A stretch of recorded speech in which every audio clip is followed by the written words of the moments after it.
ఈరోజు మనం చేవెళ్ల పార్లమెంట్ పరిధిలోని రాజేంద్ర నగర్ మండలం అత్తాపూర్ గ్రామంలో ఉన్నాం. ఇక్కడున్న ప్రజలు ఏ పార్టీకి ఎక్కువ మొగ్గు చూపుతున్నారో వారి మాటలు తెలుసుకుందాం. అదేవిధంగా బీజేపీ నుంచి వచ్చేసి కొండా విశ్వేశ్వరరెడ్డి గారు, కాంగ్రెస్ నుంచి వచ్చేసి రంజిత్ రెడ్డి గారు, అదేవిధంగా బీఆర్ఎస్ నుంచి వచ్చేసి జ్ఞానేశ్వర్ గారు, ఈ ముగ్గురు ఎంపీలుగా పోటీ చేస్తున్నారు. ప్రజలు ఈ ముగ్గురు ఎవరు కొట్టేస్తారు, వారి మద్దతు ఎటు ఉందో వాళ్ళ మాటలను తెలుసుకుందాం. మే 11వ తారీఖున ఎంపీ ఎలక్షన్ జరగబోతున్నాయి అన్న. సో ఈ చేవెళ్ల పార్లమెంట్ పరిధిలో ఎవరు గెలిచే అవకాశం ఉంది? మ్యాక్సిమం అయితే కొండా విశ్వేశ్వరరెడ్డి గెలవాలని చెప్పి అనుకుంటున్నాము. కొండా విశ్వేశ్వరరెడ్డి గెలిచే సూచనలు అయితే 100% అయితే ఉన్నాయి. ఎందుకు అంటే ఇప్పుడు పైన మోడీ ఉన్నాడు కదా, మెయిన్గా మోడీ.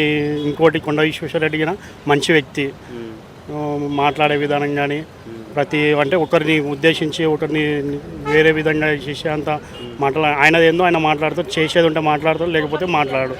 అనవసరమైన వాగ్దానాలు ఇచ్చి దానికి అయితే ఉండదు. సో మీరు ఓటేస్తే బీజేపీకి వేస్తాను? బీజేపీకి వేస్తాం. అంటే కాంగ్రెస్ బీజేపీ అంటే ఓన్లీ కొండా విశ్వేశ్వరరెడ్డి, లేదు అంటే మోడీ, అంతే. సో కాంగ్రెస్కి కానీ బీఆర్ఎస్కి ఎందుకు ఓటేరు? ఎందుకు ఏమంటే ఇప్పుడు వాగ్దానాలు ఇస్తున్నారు కానీ అమలు కావడం లేదు, అంతే. అయినవన్నీ అయితే బాగుంటుంది, ఇచ్చినవన్నీ. అందులో సగం అయినాయి, సగం రాలేవు. అయిన దాంట్లో వల్ల అందరికీ రాలేవు. ఇప్పుడు గ్యాస్ అన్నాడు, గ్యాస్లో 500 అన్నాడు, అందరికీ ఏం రాలేదు.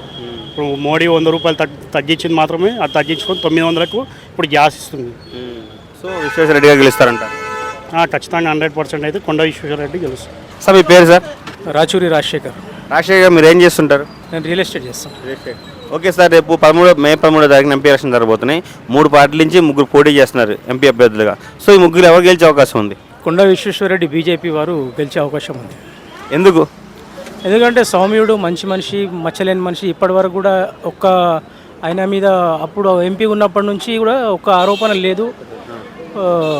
మంచి మనిషి కాబట్టి ఇప్పుడు బీఆర్ఎస్ మీద కూడా వ్యతిరేకత ఉన్నది. ఎందుకంటే ఆయన అహంకారానికి మొత్తం ప్రభుత్వమే పడిపోయింది అయినది కాబట్టి బీఆర్ఎస్కు కాంగ్రెస్ కొట్టేసే పరిస్థితి లేదు. మేమైతే బీజేపీ కొట్టేస్తాం. సో రంజిత్ రెడ్డి గారు ఒక పార్టీ మారారు, ఆయన పైన మీ అభిప్రాయం ఏంటి?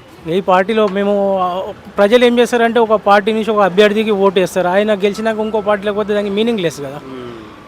దాని నుంచి ఇట్లా పార్టీ జంపింగ్ జలానియాలకు ఓట్లు ఇయ్యరు. సో సెంట్రల్లో ఏ పార్టీ వచ్చే అవకాశం ఉంది? బీజేపీ వస్తుంది. ఇంకెవరు వస్తారు? ఆల్టర్నేట్ లేదు కదా. మోదీకి ఆల్టర్నేట్ ఉన్నారా ఇండియాలో? ఎవరన్నా ఏదైనా పార్టీ ఉందా? ఖచ్చితంగా మోడీ వస్తాడు. ఎందుకంటే ఆయన ఇప్పుడు మన దేశాన్ని ప్రపంచవ్యాప్తంగా విశ్వగురుని చేసిండు ఆయన. ఇలా భారతీయులు అంటే విదేశాలలో ఒక గౌరవం పెరిగింది.